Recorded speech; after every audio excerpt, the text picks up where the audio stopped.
ओम नमो भगवते वासुदेवाय। श्रीमद्भागवत महापुराण द्वितीय स्कंध प्रथम अध्याय। ध्यान विधि और भगवान के विराट स्वरूप का वर्णन। ओम नमो भगवते वासुदेवाय। श्री सुखदेव जी कहते हैं, परीक्षित, तुम्हारा लोक हित के लिए किया हुआ यह प्रश्न बहुत ही उत्तम है। मनुष्यों के लिए जितनी भी बातें सुनने, स्मरण करने या कीर्तन करने की हैं, उन सब में यह श्रेष्ठ है। आत्मज्ञानी महापुरुष ऐसे प्रश्न का बड़ा आदर करते हैं। राजेंद्र, जो गृहस्थ घर के काम धंधों में उलझे हुए हैं, अपने स्वरूप को नहीं जानते, उनके लिए हजारों बातें कहने, सुनने एवं सोचने करने की रहती हैं। उनकी सारी उम्र यूं ही बीत जाती है। उनकी रात नींद या स्त्री प्रसंग से कटती है और दिन धन की हाय हाय या कुटुंबियों के भरण पोषण में समाप्त हो जाता है। संसार में जिन्हें अपना अत्यंत घनिष्ठ संबंधी कहा जाता है, वे शरीर, पुत्र, स्त्री आदि कुछ भी नहीं है, असत है। परंतु जीव उनके मोह में ऐसा पागल सा हो जाता है कि रात दिन उनको मृत्यु का ग्रास होते देखकर भी चेतता नहीं है। इसीलिए परीक्षित, जो अभय पद को प्राप्त करना चाहता है, उसे तो सर्वात्मा शक्तिमान भगवान श्री कृष्ण की ही लीलाओं का श्रवण, कीर्तन और स्मरण करना चाहिए। मनुष्य जन्म का यही इतना ही लाभ है कि चाहे जैसे हो, ज्ञान से, भक्ति से अथवा अपने धर्म की निष्ठा से जीवन को ऐसा बना लिया जाए कि मृत्यु के समय भगवान की स्मृति अवश्य बनी रहे। परीक्षित, जो निर्गुण स्वरूप में स्थित हैं एवं विधि निषेध की मर्यादा को लांघ चुके हैं, वे बड़े बड़े ऋषि मुनि भी प्रायः भगवान के अनंत कल्याणमय गुण गणों के वर्णन में ही रमे रहते हैं। द्वापर के अंत में इस भगवत रूप अथवा वेद तुल्य श्रीमद् भागवत नाम के महापुराण का अपने पिता श्री कृष्ण द्वैपायन से मैंने अध्ययन किया था। राजर्षे, मेरी निर्गुण स्वरूप परमात्मा में पूर्ण निष्ठा है, फिर भी भगवान श्री कृष्ण की मधुर लीलाओं ने बलात् मेरे हृदय को अपनी ओर आकर्षित कर लिया। यही कारण है कि मैंने इस पुराण का अध्ययन किया। तुम भगवान के परम भक्त हो, इसलिए मैं तुम्हें इसे सुनाऊंगा। जो इसके प्रति श्रद्धा रखते हैं, उनकी शुद्ध चित्तवृत्ति भगवान श्री कृष्ण के चरणों में अनन्य प्रेम के साथ बहुत शीघ्र लग जाती है। जो लोग लोक या परलोक किसी भी वस्तु की इच्छा रखते हैं या इसके विपरीत संसार में दुख का अनुभव करके जो उससे विरक्त हो गए हैं और निर्भय मोक्ष पद को प्राप्त करना चाहते हैं, उन साधकों के लिए तथा योग संपन्न सिद्ध ज्ञानियों के लिए भी समस्त शास्त्रों का यही निर्णय है कि वे भगवान के नामों का प्रेम से संकीर्तन करें। अपने कल्याण साधन की ओर से असावधान रहने वाले पुरुष की वर्षों लंबी आयु भी अनजान में ही व्यर्थ बीत जाती है। उससे क्या लाभ? सावधानी से ज्ञान पूर्वक बिताई हुई घड़ी 2 घड़ी भी श्रेष्ठ है, क्योंकि उसके द्वारा अपने कल्याण की चेष्टा तो की जा सकती है। राजर्षि खट्वांग अपनी आयु की समाप्ति जानकर 2 घड़ी में ही सब कुछ त्याग कर भगवान के अभय पद को प्राप्त हो गए। परीक्षित, अभी तो तुम्हारे जीवन की अवधि 7 दिन की है। इस बीच में ही तुम्हें अपने परम कल्याण के लिए जो कुछ करना चाहिए सब कर लो। मृत्यु का समय आने पर मनुष्य घबराए नहीं। उसे चाहिए कि वह वैराग्य के शस्त्र से शरीर और उससे संबंध रखने वालों के प्रति ममता को काट डाले।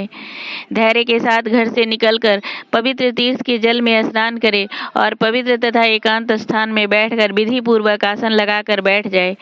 एकांत स्थान में विधि पूर्वक आसन लगाकर बैठ जाए। तत्पश्चात परम पवित्र ओम अ उ म इन 3 मात्राओं से युक्त प्रणव का मन ही मन जप करे। प्राणवायु को बस में करके मन का दमन करे और एक क्षण के लिए भी प्रणव को ना भूले। बुद्धि की सहायता से मन के द्वारा इंद्रियों को उनके विषयों से हटा ले और कर्म की वासनाओं से चंचल हुए मन को विचार के द्वारा रोककर भगवान के मंगलमय रूप में लगाए। स्थिर चित्त से भगवान के श्री विग्रह में से किसी एक अंग का ध्यान करते करते विषय वासना से रहित मन को पूर्ण रूप से भगवान में ऐसा तल्लीन कर दे कि फिर और किसी विषय का चिंतन ही ना हो। वही भगवान विष्णु का परम पद है, जिसे प्राप्त करके मन भगवत प्रेम रूप आनंद से भर जाता है। यदि भगवान का ध्यान करते समय मन रजोगुण से विक्षिप्त हो या तमोगुण से मूढ़ हो जाए तो घबराए नहीं। धैर्य के साथ योग धारणा के द्वारा उसे बस में करना चाहिए, क्योंकि धारणा उक्त दोनों गुणों के दोषों को मिटा देती है। धारणा स्थिर हो जाने पर में जब योगी अपने परम मंगलमय आश्रय भगवान को देखता है तब उसे तुरंत ही भक्ति योग की प्राप्ति हो जाती है। परीक्षित ने पूछा, ब्राह्मण, धारणा किस साधन से किस वस्तु में किस प्रकार की जाती है और उसका क्या स्वरूप माना गया है जो शीघ्र ही मनुष्य के मन का मैल मिटा देती है? श्री सुखदेव जी कहते हैं, परीक्षित, आसन, श्वास, आसक्ति और इंद्रियों पर विजय प्राप्त करके फिर बुद्धि के द्वारा मन को भगवान के स्थूल रूप में लगाना चाहिए। यह कार्य रूप संपूर्ण विश्व जो कभी कुछ था, है या होगा, सब का सब जिसमें दिख पड़ता है वही भगवान का स्थूल से स्थूल और विराट शरीर है। जल, अग्नि, वायु, आकाश, अहंकार, महतत्व और प्रकृति, इन 7 आवरणों से घिरे हुए इस ब्रह्मांड शरीर में जो विराट पुरुष भगवान है वे ही धारणा के आश्रय हैं। उन्हीं की धारणा की जाती है। तत्वज्ञ पुरुष उनका इस प्रकार वर्णन करते हैं। पाताल विराट पुरुष के तलवे हैं, उनकी एड़ियां और पंजे रसातल हैं। दोनों गुल्फ एड़ी के ऊपर की गांठें महातल हैं, उनके पैर के पिंडे तलातल हैं। विश्व मूर्ति भगवान के दोनों घुटने सुतल हैं, जांघें बितल हैं और अतल हैं, पेड़ू भूतल है और परीक्षित, उनके नाभि रूप सरोवरों को ही आकाश कहते हैं। आदि पुरुष परमात्मा की छाती को स्वर्गलोक, गले को महरलोक, मुख को जनलोक और ललाट को तपोलोक कहते हैं। उस सहस्त्र सिर वाले भगवान का मस्तक समूह ही सत्यलोक है। इंद्र आदि देवता उनकी भुजाएं हैं, दिशाएं कान और शब्द श्रवणेन्द्रिय है। दोनों अश्वनी कुमार उनकी नासिका के छिद्र हैं। गंध घ्राणेन्द्रिय है और धधकती हुई आग उनका मुख है। भगवान विष्णु के नेत्र अंतरिक्ष हैं, उसमें देखने की शक्ति सूर्य है। दोनों पलके रात और दिन है। उनका भ्रू विलास ब्रह्मलोक है, तालु जल है और जिह्वा रस। वेदों को भगवान का ब्रह्मरंध्र कहते हैं और यम को दाढ़े। इस प्रकार सब प्रकार के स्नेह दांत हैं और उनकी जगत मोहिनी माया को ही उनकी मुस्कान कहते हैं। यह अनंत सृष्टि उसी माया का कटाक्ष विक्षेप है। लज्जा ऊपर का ओठ और लोभ नीचे का होंठ है। धर्म स्तन और अधर्म पीठ है। प्रजापति उनके मूत्रेंद्रिय हैं। मित्रा वरुण अंडकोश हैं।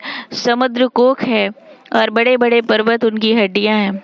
राजन, विश्व मूर्ति विराट पुरुष की नाड़ियां नदियां हैं। वृक्ष रोम है। परम प्रबल वायु श्वास है।